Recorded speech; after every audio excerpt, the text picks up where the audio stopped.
Hey, it's NPR's Book of the Day. I'm Andrew Limbong. I love a book with an unreliable narrator, especially when they're written well enough that I'm fooled into buying the narrator's side of the story.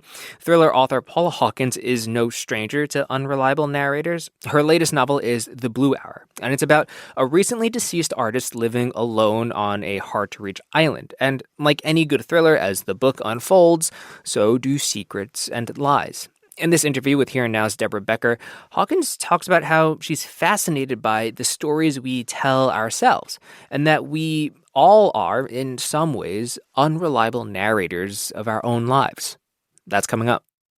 This message comes from Hulu. Dive into the new Hulu original series Interior Chinatown. From visionary filmmaker Taika Waititi and based on the groundbreaking novel by Charles Yu, Interior Chinatown tells the comedic, genre-bending story of an ordinary waiter swept up in a criminal investigation. Thrust into the spotlight, he unravels long-buried family secrets and becomes an unlikely hero. Catch the Hulu original series Interior Chinatown, premiering November 19th, streaming on Hulu.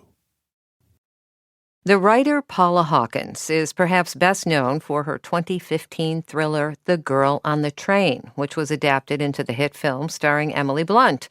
Her new book is also a thriller, set on a remote Scottish island called Eris.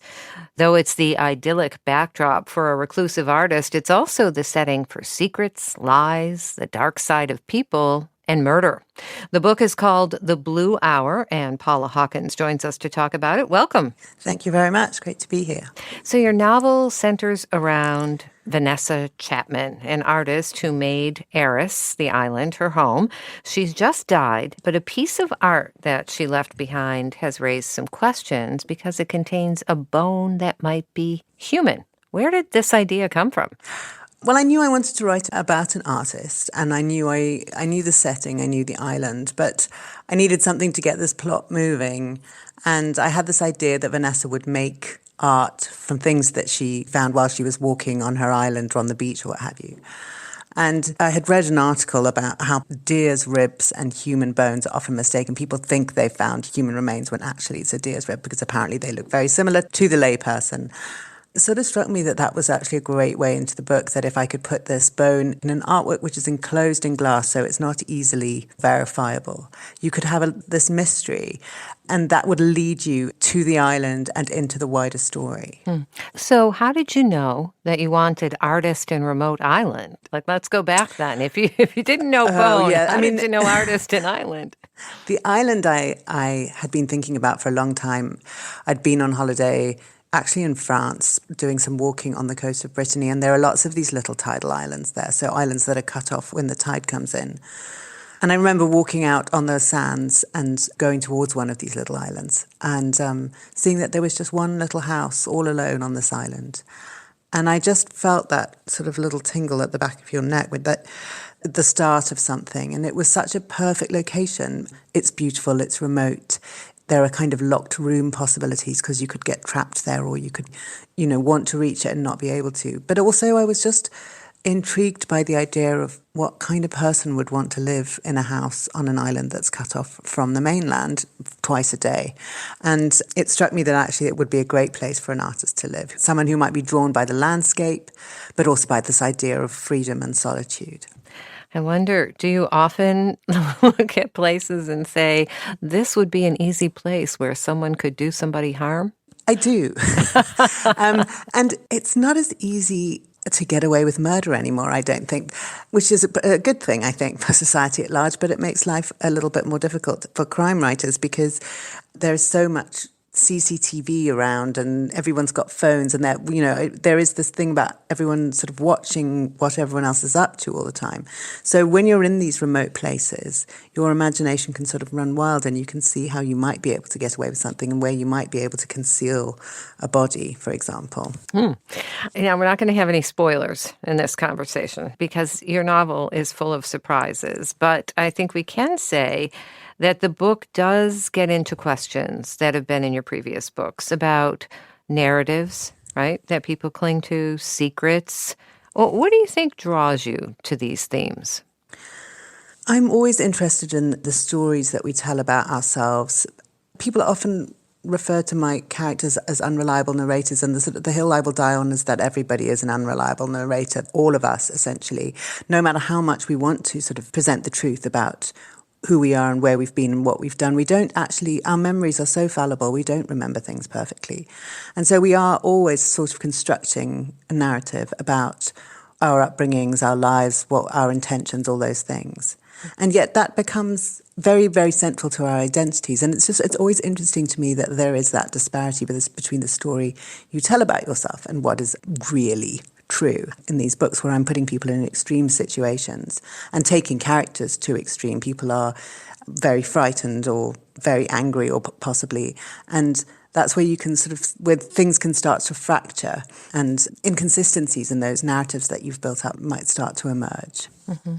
Can you describe a little bit about how you spend time with your characters? And are you sometimes surprised by their dark sides? Yeah, I am. I mean, I do sort of tend to think about these people for quite a long time, often before I write them. So some of them I know quite well. I think Vanessa, the artist, I did know quite well, and it's slightly odd because she doesn't actually appear on the page very much. We only see her through the eyes of others and through her diaries. But there are other characters. So Vanessa's her friend, companion, and the carer at the end of her life is a woman called Grace. And I knew some things about Grace. I knew she was going to be quite a lonely person who'd had some rather brutal rejections in her earlier life. I knew that she was going to be a doctor. So she started that way, and then I had to sort of write myself into her voice, and I did discover different things about her as I was going through the novel. Similarly, Becker, James Becker, who's the curator, I had an idea of him as this sort of slightly diffident man. He's come from a working class background. He finds himself in the rarefied art world and he feels out of place, but he also in some ways feels a bit superior to everybody because he's actually worked to get where he has. He feels he's earned it. Mm. And so there are lots of things about him that developed, and I was quite surprised by some aspects of his character. Right. You mentioned Grace. Friendship between women is a central theme in the book, and the question of how those friendships are recognized and valued by outsiders and by the women involved, right? So what made you want to explore that? Often when friendship is written about, it is written about as though it's quite a simple thing. It's just a good thing. And hopefully it usually is. But I think a friendship that endures over a long period, as this one does, it's not always going to be a simple thing. It could actually be very complicated, and it could have all the intensity that a love affair does, and there could be betrayals and rejections and imbalances in that friendship in the same way, and that was kind of what I wanted to dig into. Right. You're a fictional artist, Vanessa. In the book, she's accomplished, but many in the media and others really focus on her troubled personal life. Do you think that there's a different standard for women artists? I do think there is a certain way that women in the public eye are written about. The time at which Vanessa is working is the 1990s. I do think things have possibly improved since then. So she's an artist, but what tends to be the focus of articles is her personal life or the way she looks because she happens to be beautiful.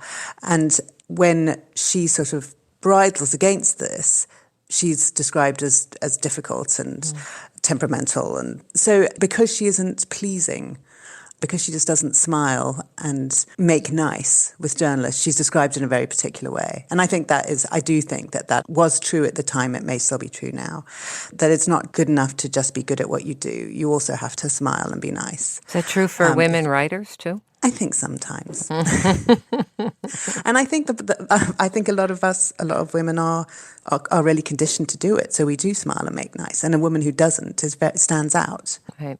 There are also themes in the book about the legacy of art, or of someone's art. Who actually owns an artist's work after the artist is no longer here? Why was that important for you?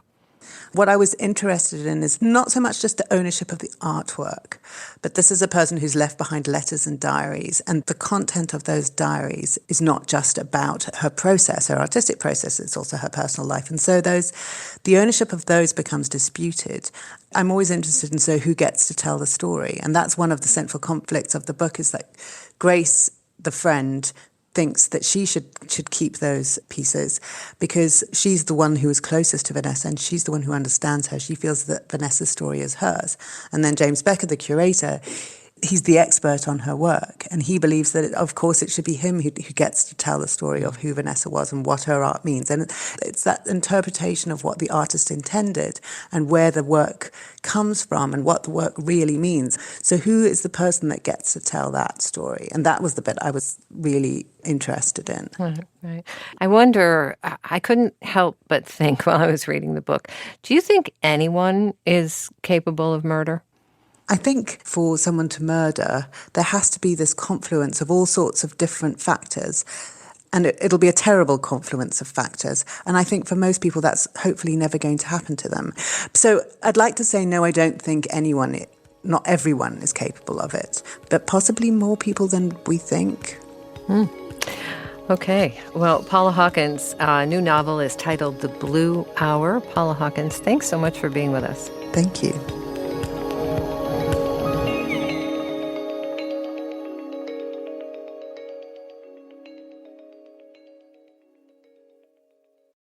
This message comes from NPR sponsor Rosetta Stone, an expert in language learning for 30 years. Right now, NPR listeners can get Rosetta Stone's lifetime membership to 25 different languages for 50% off. Learn more at rosettastone.com/NPR.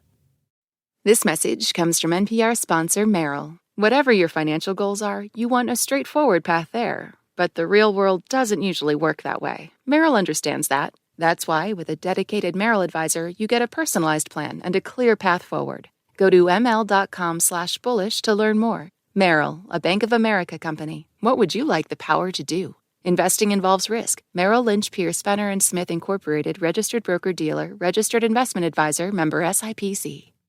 This message comes from NPR sponsor, the Capital One Venture X Card. Earn unlimited 2x miles on everything you buy. Plus, get access to a $300 annual credit for bookings through Capital One Travel. What's in your wallet? Terms apply. Details at CapitalOne.com.